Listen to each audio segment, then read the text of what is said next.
अस्सलामुअलैकुम। बोल न्यूज़ में कहते हैं आपको खुशामदीद। मैं हूं आपके साथ रमशा साजिद। हेडलाइंस आप जान चुके हैं। बुलेटिन का आगाज करेंगे और सबसे पहले बात करेंगे वज़ीर आज़म शहबाज शरीफ ने मुल्क को दिवालिया होने से बचाया। हर वक्त झूठ बोलने वालों और प्रोपेगेंडा करने वालों ने मुल्क को इस नहज पर पहुंचाया है। KP, सिंध और बलूचिस्तान के अवाम को भी रिलीफ मिलना चाहिए। सीनियर वजीर पंजाब मरियम औरंगजेब के लाहौर में प्रेस कॉन्फ्रेंस। कहा कि दीगर सूबों को रिलीफ देने के लिए भी विफाक का हाथ बचाएंगे। विफाक दीगर सूबों को रिलीफ देने का प्रोग्राम तरतीब दे रहा है। उन्होंने मजीद क्या कहा, आइए सुनते हैं। मुश्किल तरीन हालात में आवाम के लिए आसानियाँ पैदा करना मुस्लिम लीग नून और मुस्लिम लीग नून की क़यादत की सियासत रही है। आज जो बयानात दिए जा रहे हैं, जो शक्लें बयानात दे रही हैं, 4 साल मुल्क की मईशत की बर्बादी और मुल्क को आज इन हालात पर और आवाम को आज इन हालात पर पहुँचाने के ज़िम्मेदार ये शक्लें हैं जो सुबह दोपहर शाम झूठ बोलते हैं, प्रोपेगेंडा करते हैं। पिछले 16 माह की हुकूमत में शहबाज शरीफ ने मुल्क को डिफ़ॉल्ट से बचाया। हमारे दिल में जितना पंजाब के अवाम का दुख है, उतना ही दुख दूसरे सूबों के अवाम का है। तमाम सूबों से कि वो अपने बजट से इसी तरह अखराजात में कमी करके अपने सार्फिन को ये रिलीफ दें, तो हम चाहते हैं। हमसे ज़्यादा खुश कौन होगा कि खैबर पख्तूनख्वा में भी ये रिलीफ, सिंध में भी ये रिलीफ मिले, बलोचिस्तान में भी ये रिलीफ मिले। सिर्फ बेहतरीन गवर्नेंस से, अपनी निगरानी से, पॉलिसी करेक्शंस के साथ आज पंजाब की आवाम सस्ती रोटी उनको नसीब में है। बानी PTI की रियासत मुखालिफ बयानिए को फैलाने में भारतीय सहूलतकारी बेनकाब। रऊफ हसन के भारतीय सहाफ़ी के साथ रवाबित के चश्म कुशा सबूत मिल गए। रऊफ हसन के भारत के साथ रवाबित के चश्म कुशा सबूत मंजर आम पर आ गए। बानी PTI के रियासत मुखालिफ बयानिए को फैलाने में भारतीय सहूलतकारी बेनकाब। रऊफ हसन का अमरीकी राइनग्रम के बाद भारतीय सहाफ़ी करण थापर के साथ भी व्हाट्सएप के जरिए होशरुबा राब्तों का इंकशाफ। रऊफ हसन ने 19 नवंबर 2022 को भारतीय सहाफ़ी करण थापर से बतौर पार्टी मीडिया कोऑर्डिनेटर बाज़ाब्ता राब्ता किया। 24 नवंबर 2022 को करण थापर ने रऊफ हसन को मौजूदा आर्मी चीफ के बारे में अपना और साबिक सेक्रेटरी रॉ राणा बनर्जी के साथ यूट्यूब पर होने वाला इंटरव्यू भी शेयर किया। भारतीय सहाफ़ी करण थापर ने मौजूदा आर्मी चीफ को इंडिया के लिए ज्यादा हार्डलाइनर करार दिया। रऊफ हसन ने आर्मी चीफ से मुताल्लिक हसास मालूमात भारतीय सहाफ़ी करण थापर के साथ शेयर की। इसके अलावा रऊफ हसन ने व्हाट्सएप पैगाम में यूक्रेन मामले पर भारतीय मौक़िफ़ को सराहा। रऊफ हसन ने अफ़वाज पाकिस्तान के मुख्तलिफ दस्तों की नक़्लो हरकत को तोड़ मरोड़ कर हाशिया आराई की। PTI media coordinator Rauf Hasan की भारत के साथ मिलकर पाकिस्तानी इदारों के खिलाफ साजिश पर दिफाई माहिरीन ने कड़ी तहकीकात का मुतालबा कर दिया। बोल न्यूज़ से गुफ्तगू में उन्होंने क्या कहा, आइए आपको सुनवाते हैं। के साथ अगर हम मुसलसल राब्तों में हैं, उसको इंटरव्यू दे रहे हैं, लोगों को दिला रहे हैं और ऐसी गुफ्तगू कर रहे हैं जो कि मुल्क की सलामती, मुल्क के मफादात के खिलाफ है, तो इससे बड़ी और मुल्क दुश्मनी क्या होगी। ये वो चीजें हैं जिनको किसी सूरत भी इग्नोर नहीं किया जा सकता। ये नॉर्मल कोई आज़ादी राय की बात नहीं है। आप ये तो अपनी जमहूरी हक इस्तेमाल नहीं कर रहे। तो उसका साफ मकसद है कि आप पाकिस्तान को दुनिया के सामने नीचा दिखाना चाहते हैं, पाकिस्तान के दुश्मन को खुश करना चाहते हैं। इन सबूतों की रोशनी में ये बात साबित हो जाती है कि एक वो बड़े मशहूर भारतीय सहाफ़ी जो कि भारतीय इंटेलिजेंस और इस्टेब्लिशमेंट के बहुत करीब हैं, उनको बराह रास्त और रेगुलर अंदाज में उनकी रहनुमाई कर रहे हैं कि किस तरह एंटी पाकिस्तान बयानिया बनाया जाए और पाकिस्तान को आलमी सतह पे बदनाम किया जाए। तो मैं ये समझता हूँ कि ये बहुत ही तशवीशनाक हकायक हैं कि किस तरह पाकिस्तान को आलमी सतह पे बदनाम किया जाए, पाकिस्तान पे दबाव डाला जाए। कि रऊफ हसन साहब का उन्हीं लोगों के साथ राब्ता क्यों था जो लोग एंटी स्टेट या एंटी पाकिस्तान एजेंडे पर काम कर रहे थे, जो एंटी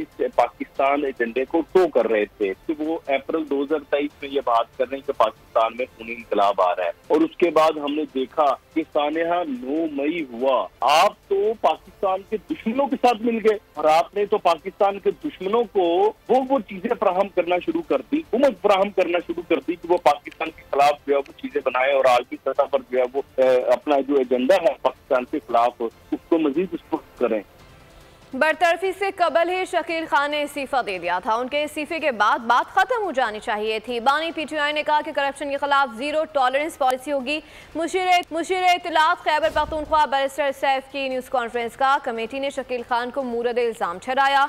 सोशल मीडिया पर ऐसा तासुर दिया गया कि PTI में कोई इख्तलाफ है।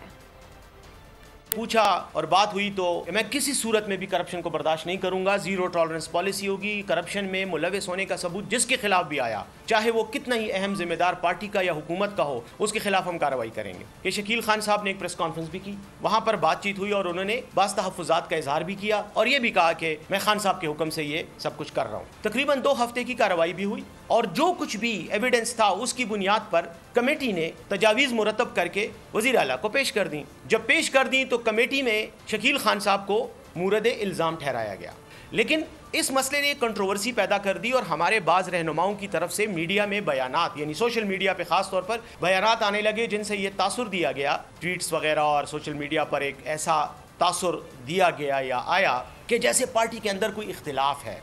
दूध की रखवाली पर बिल्ले को बिठाएंगे तो बच्चे तो चीखे मारेंगे। बैरिस्टर साहब, हकीकत यही है कि आपसे सूबा नहीं चल रहा। वज़ीर इत्तलात पंजाब अस्मा बुखारी की प्रेस कॉन्फ्रेंस, उन्होंने कहा कि अली अमीन गंडापुर अकेले ही खा रहे हैं, काबीना को नहीं खिला रहे। खैबर पख्तूनख्वा में सरकारी फंड्स के हिस्से बांटने पर लड़ाइयाँ हो रही हैं। जो हीरे और गौहरे नायाब बानी PTI और बुजदार काबीना में थे, ऐसे गंडापुर की काबीना में है। इन सबको अपनी अपनी जेबें भरने की फिक्र है, अवाम की नहीं।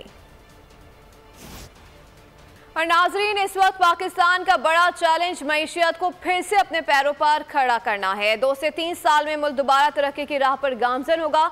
जिस तेजी से लोग बाहर जा रहे हैं उसी तेजी से वापस आएंगे। लाहौर में वफाकी वजीर हसन इकबाल की मीडिया से गुफ्तगू, कहा कि आज जो माशी मसाइल का चैलेंज दरपेश है उसकी बड़ी वजह यह है कि 2018 में मुल्क छीन कर एक अनाड़ी को दे दिया गया था। वो सारी तरक्की जो हमने खून पैसा लगाकर कमाई थी उसको ख़त्म कर दिया गया। 9 मई का वाक़या एक अफसोसनाक और घिनौना वाक़या था जिसमें हमारी फ़ौज के खिलाफ साजिश की गई। एक शख्स मुल्क से बड़ा नहीं हो सकता।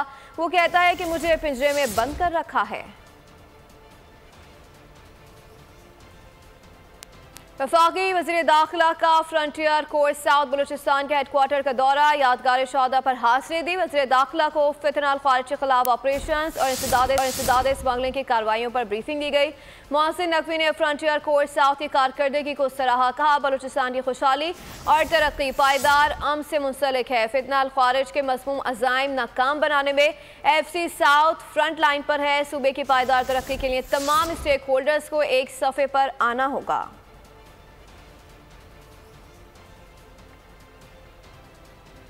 और आगे बढ़ते हुए आपको बताएं कि फैज हमीद कोर्ट मार्शल फौज का अंदरूनी मामला है। अगर वो इस मामले पर तहकीकात करते हैं तो हमें कोई एतराज़ नहीं। साबिक वज़ीर आज़म और चेयरमैन सेनेट यूसुफ रज़ा गिलानी ने कहा कि हम पाकिस्तान बनाने वालों में से हैं। तमाम सियासी फ़रक़ीन बेग़र्ज़ होकर और बिला तफरीक अपना किरदार अदा करे तो मुल्क तरक्की करेगा। अरशद नदीम कौमी हीरो हैं, खराज तहसीन पेश करता हूँ। पाकिस्तान हम उनके बनाने वालों में से हैं। हमारे बुजुर्गों ने और मेरे वालिद भी करारदाद पाकिस्तान के मौका पर उन्होंने शमूलियत की थी। तो इंशाल्लाह मुल्क तरक्की करेगा, मुल्क मजबूत होगा, मैशत बेहतर होगी और आपको होप रखनी चाहिए। जो हमारे कौमी हीरो हैं उनको भी मैं खिराज तहसीन पेश करता हूँ। ये उनका इंटरनल मामला है फ़ौज का, तो इसलिए उनको अपने दायरे में रहकर वो अपना कर रहे हैं, तो हमें उस पर कोई तनकीद नहीं करनी चाहिए।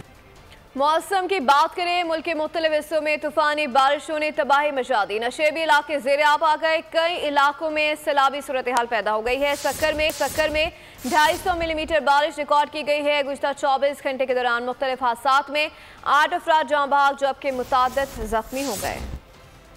मुल्क में मानसून का तबाहकुन स्पेल, तूफानी बारिशों से नदी नाले बिफर गए। हादसात में 8 अफराद जाँ बहक। मानसून के तगड़े स्पेल से सिंध और पंजाब में धुआंधार बारिश।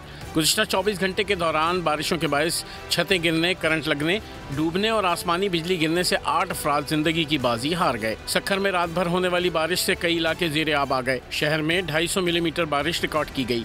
ठट्ठा, छोर, मीरपुर खास और जैकबाबाद समेत सिंध के दीगर शहरों में भी बादल खुलकर बरसे। पंजाब में फैसलाबाद, सादकाबाद, मियांवाली, नारोवाल, सरगोदा, कोटदेजी समेत मुख्तलिफ अजला में मूसलाधार बारिश। सुलेमान के पहाड़ी इलाकों में नदी नाले बिफर गए। कोयटा, पशीन, जियारत, किला अब्दुल्ला समेत बलूचिस्तान के कई अजला में भी बारिश से सूरत हाल अबतर। दीवारें और सोलर पैनल्स गिरने से 10 अफराद जख्मी हुए। चमन में रेलवे ट्रैक रेले में बह गया। नोशकी में रेलवे ट्रैक में शगाफ पड़ने से पाक ईरान रेलवे राब्ता मुनक़ता हो गया। खैबर पख्तूनख्वा में जनूबी वजीरिस्तान, टांक, बंदू और दीर समेत मुख्तलिफ अजला में भी शदीद बारिश। नदी नालों में तुग़यानी आ गई। लैंडस्लाइडिंग के बाइस कई मकामात पर सड़कें बंद हो गईं।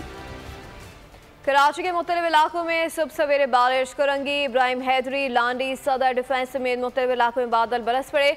मौसम खुशगवार हो गया। महकमे मौसमियात के मुताबिक कराची में बारिश बरसाने वाला सिस्टम भी मौजूद है। कराची में आज मतला अबर आलूद रहेगा और दिन में तेज हवाएं चलेंगी। शहर में हल्की से तेज बारिश का इम्कान है। मैदान से शामिल करेंगे। नेशनल स्टेडियम कराची में तामीराती काम मारे आ गया। कराची, पाकिस्तान, बांग्लादेश दूसरे टेस्ट की मेजबानी से महरूम हो गया। पीसीबी ने बांग्लादेश बोर्ड से मुशावरत के बाद मैच को कराची से रावलपिंडी मुंतकिल कर दिया। सीरीज के दोनों मैचेस अब रावलपिंडी में खेले जाएंगे। दूसरा टेस्ट 30 अगस्त से खेला जाएगा। कराची टेस्ट तमाशाइयों के बगैर होना था। अब शायकीन दोनों टेस्ट मैचेस स्टेडियम में बैठकर देख सकेंगे। Peoples Party chairman Bilawal Bhutto Zardari ने वज़ीर आला सिंध से सूए बारिश के नुकसानात पर रिपोर्ट तलब कर ली है। सखर, लाड़काना और खैरपुर समेत सूबे भर में होने वाले नुकसानात और इमदादी सरगर्मियों पर तफसीली रिपोर्ट दी जाए। बिलावल भुट्टो जरदारी ने हिदायत जारी कर दी हैं। चेयरमैन पीपल्स पार्टी का कहना है कि सखर और लाड़काना डिवीजन एक बार फिर मौसमियाती तब्दीलियों का शिकार हुए हैं। उन्होंने यकीन दहानी कराई है कि मुश्किल में मुतासरीन को तनहा नहीं छोड़ेंगे।